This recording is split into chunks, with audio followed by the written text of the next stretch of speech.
Yo, I'm Gray, and I'm making a scary tower defense game using Unreal Engine. Now, if you haven't seen either of my previous 3 devlogs now, they're in a playlist on my channel if you want to go check them out. If not, I can give you a brief rundown.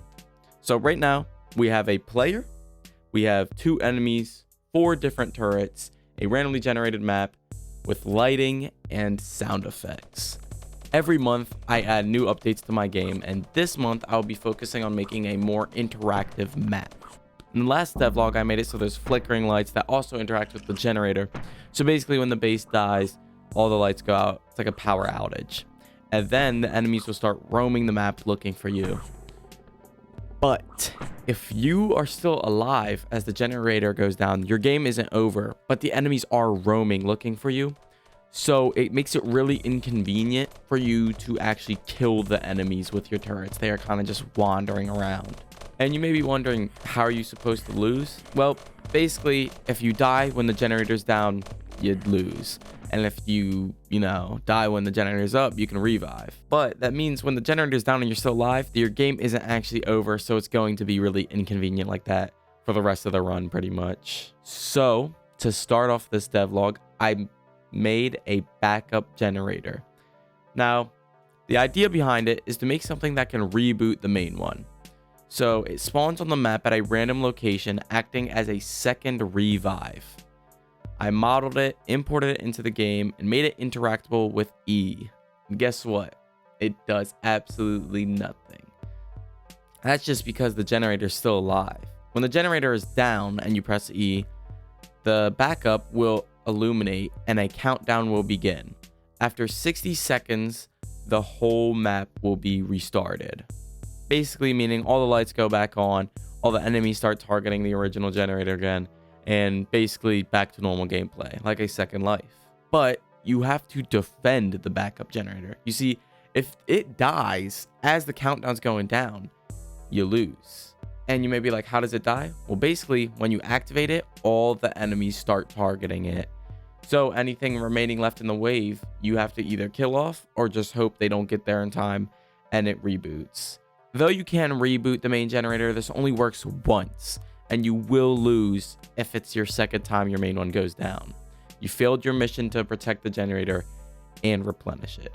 In case you're crazy and you like fighting enemies in the darkness and luring them around, you may be wondering, why would I ever activate this stupid backup generator when I could just fight the enemies in the dark forever? Which is a very valid question. So I changed up the turrets. Basically, I made it so all the turrets are powered by the main generator. Basically, the main generator reaches across the whole map, spawn turrets wherever, they can shoot however, whenever, right? But if the main generator goes down, all of the turrets across the map will go down as well. They stop firing, stop targeting, they just sit there, shut down. So you can no longer fight them in the dark. Not only was it inconsistent, but now you just can't do it at all. But then you may be thinking, how am I supposed to defend that backup generator if I can't even play defense? Which is also pretty valid. So that's why I made it so that the backup generator has a set range to where it can repower the turrets. It's not as strong to where it can replenish the whole map, but you could spawn a few turrets around the generator to defend it, and they will be powered. Overall, though, this change to turret design encourages more stealthy behavior when it goes dark, and it, hopefully evokes some more fear from the player, because before you could still kind of sit behind your defenses in the dark, you can't do that now. Although, in the future, I do plan to likely add some either upgrades or new turrets that can fight in the dark. Some way to make it so that different playstyles like that can work. Just for now, we're going to keep it simple. If the generator's down, you gotta either reboot it or you just lose pretty much. Now, we have a pretty interactable map already with power outages, reboots, turret reactions, but there's one thing I still want to change.